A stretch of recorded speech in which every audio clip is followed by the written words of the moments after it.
Okay. Come on, jump up. Yep. Come on, come here. Oh, come on. Come on. Hey. Hey everyone, my name's John. I'm a fullback for the Winnipeg Blue Bombers, and these are my two dogs, Bone and Bailey. So today I'm going to read everyone a book, and I'm also going to talk a little bit about the C-Spot Read program, which is a really amazing program that the Winnipeg Humane Society offers. It helps kids that don't have the confidence to read in front of other people be able to work on their reading abilities and reading skills, which is really something that I think is amazing. I went to a full French school growing up, and I have a completely English family, so I wasn't really confident in my reading ability. It took me a really long time to finally come and be confident in my abilities to speak in English and read in English. So if I had this program when I was growing up, I think it would have been amazing. So I really love this program, and I love being able to talk about it and talk to all of you about it today. So there's two aspects to the program. First is if you have a child that you want to improve their literacy skills, they can be a part of this program. It's a 10-week program where they come and they read to behavior assess dogs, which is great for their confidence levels and it's great for their literacy skills. And the second is the Dog Ambassadors program.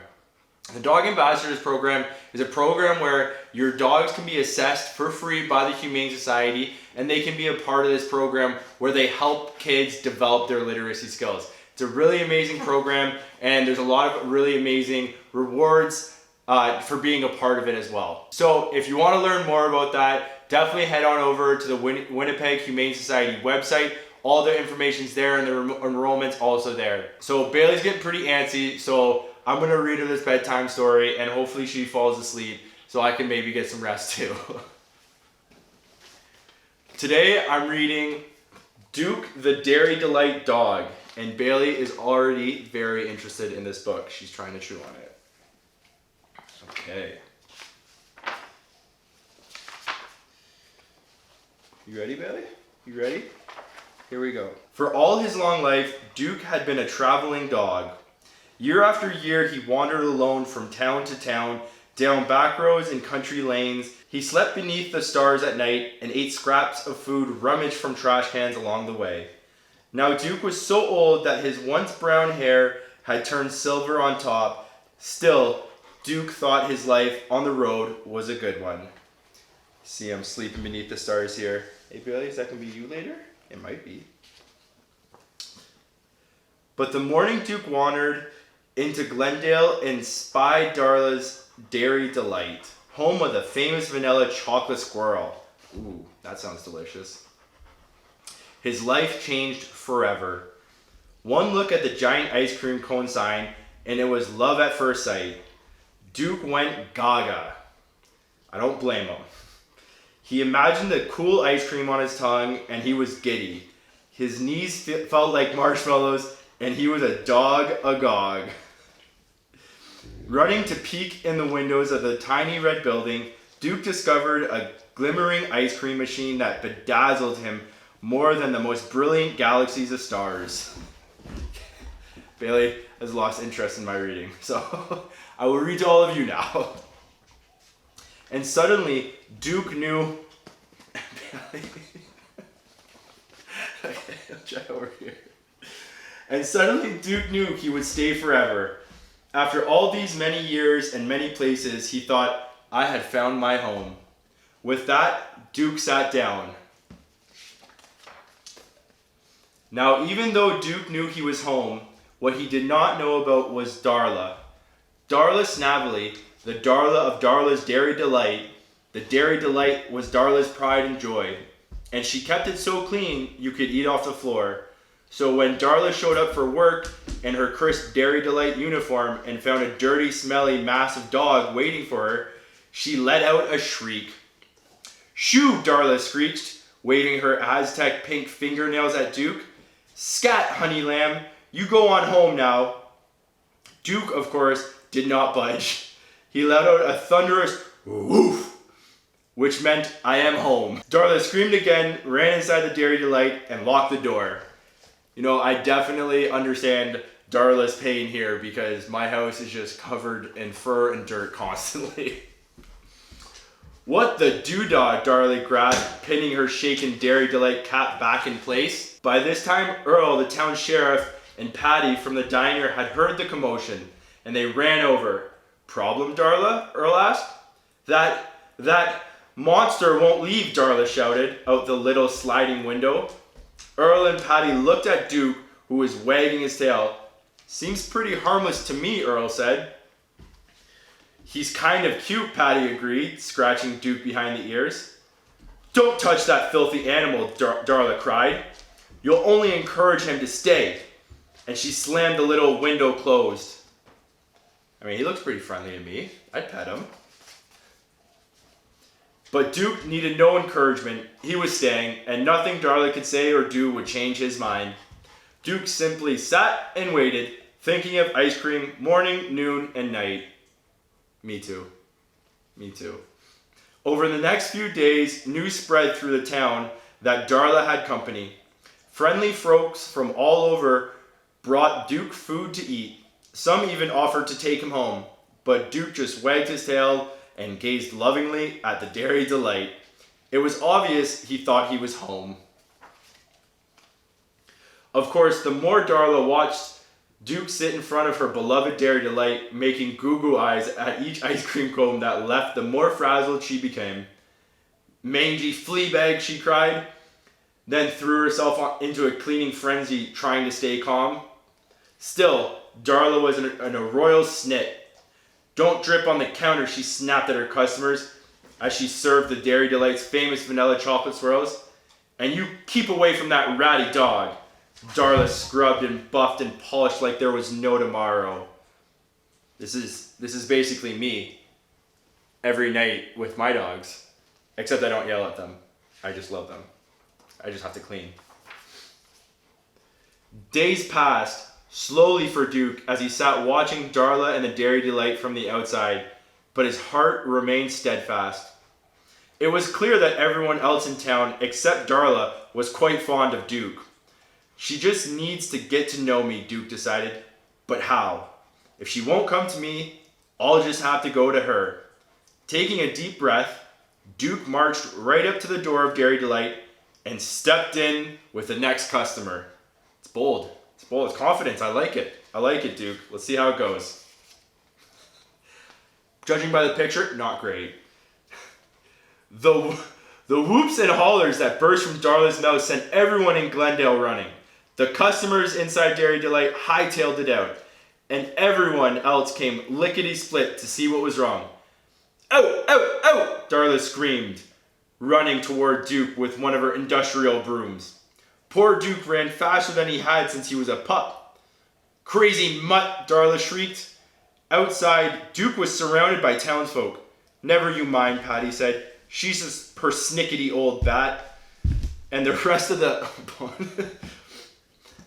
the crowd agreed. Darla glared out her window and set above sterilizing the Dairy Delight. But Duke was not so easily discouraged. "She'll come around," he insisted. "She just needs to spend some time with me." That night, Duke examined the little red building from top to bottom. There was only one way into the Dairy Delight, the front door. The first time Darla saw me come in, Duke thought, this time I'll just have to sneak in while she's not looking. And the next day when Darla turned her back to wipe off the counter, Duke did just that. It's bold. Another bold move by Duke. Instantly, Darla's keen ears heard the click, click, click of Duke's dirty dog toenails, and she ended the daring attempt with more whoops and hollers. "Come on, Darla," Earl pleaded. "Give the guy a break. It's obvious he just plain loves your Dairy Delight. He's not going to hurt anything." Duke wagged his tail until Darla screamed again. "If that filthy canine thinks he can just waltz in here and call the Dairy Delight home, he's got another thing coming." Darla shooed everyone out, turned the sign to closed, and spent the rest of the day cleaning. I'm not sure I really like this Darla lady. She's not seeming very nice to our friend Duke right now. Darla had by now become such a crab that her customers began to dwindle. This is all that no good mongrel's fault," she hissed. scrubbing the ceilings with disinfectant. Outside, Duke sat planning his next attempt. So if she saw me and she heard me, he mused, I'll just have to sneak in when she can do neither. Sure enough, the next time Darla turned to fill one of her famous vanilla chocolate swirl cones and the ice cream machine began to rumble and rattle, Duke tiptoed in yet again. Alas, this time Darla smelled the odoriferous. Oh wow, that's a big word. The odoriferous Duke. And with one screech and a change with her favorite mop, Duke was out the door a third time. Customers were now few and far between. Delivery men came with new cleaning supplies, but only the bravest of ice cream lovers would weather Darla's fury. Even Duke began to worry. Still though, he knew he must get through that door somehow. Darla would grow to like him, he just knew it. And so Duke sat and waited. Day after day passed, then one morning a huge box arrived at the Dairy Delights door. Darla's eyes shone as she unpacked the Clean Right 3-in-1 Scrubber Buffer Waxer Machine. The ultimate cleaning machine, Darla whispered, touching its huge round scrubbing, buffing, waxing brushes. Duke peeked gingerly through the window as Darla poured a big pink pool of peppermint soap on the floor and turned the monstrous machine on. Darla's eyes studied the floor, the scrubbing machine roared, the sweet aroma of peppermint filled the air, and at that very second, Duke saw his last chance.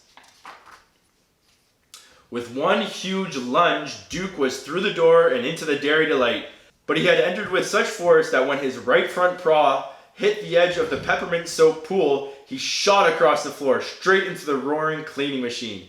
"No, don't!" heard Darla scream. And then everything was a blur of swirling, bumping, and thumping. The machine went crazy as Darla wrestled frantically to control it. Fur mixed with the spinning brushes, soap bubbles shot in the air, and Darla screamed again. Looks like a mess, but like a clean mess. It's not like the worst thing that's happened. By the time the townspeople had rushed to the Dairy Delight and Earl finally pulled the plug on the monster machine, it had done its work. Darla staggered to her feet and saw the shocked looks on everyone's faces. "I tried to stop it," she cried. "I never meant to hurt him." "Look," she heard someone whisper. "Look at that. It's a Dairy Delight dog." Darla turned to look. There, standing in front of her, was a chocolate vanilla swirl wagging its tail. It looks like he has ice cream cones all over his body now. Duke's days at the Dairy Delight had officially begun. He quickly became the Dairy Delight dog, and people came from miles around to see his spectacular hairdo and eat Darla's tasty vanilla chocolate swirls. Duke paraded his swirls proudly. It seemed to prove everyone, even Darla, that he really did belong at the Dairy Delight, just like he knew he did. And with time, even Darla grew fond of Duke, just like he knew she would, because at long last, Darla's Dairy Delight truly was home of the famous vanilla chocolate swirl. Look at him enjoying that chocolate. I kind of want some ice cream now. We've been talking a lot about ice cream. There's a nice silhouette of Duke with his swirls and a chocolate cone on his nose too. So that's it.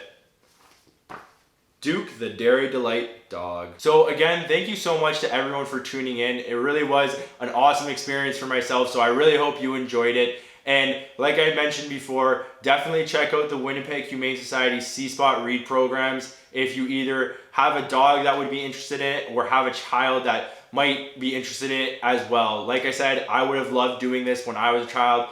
I honestly would still love doing this as a grown-up. So it's a really great program, and I definitely encourage everyone look into it. And on another note, every little donation counts, every little item counts. So if you do happen to have something that you can spare, the Winnipeg Humane Society does still need donations. They are still operating, and they are still trying to get animals adopted out. So if you can, if you are able, please think about helping all the amazing people out at the Winnipeg Humane Society any way you can. Definitely be sure to tune in next week They're doing a C-Spot read bedtime story every Sunday, so be sure to tune in next week. They have lots of amazing guests, so you don't want to miss out on that. And have a good night, everyone.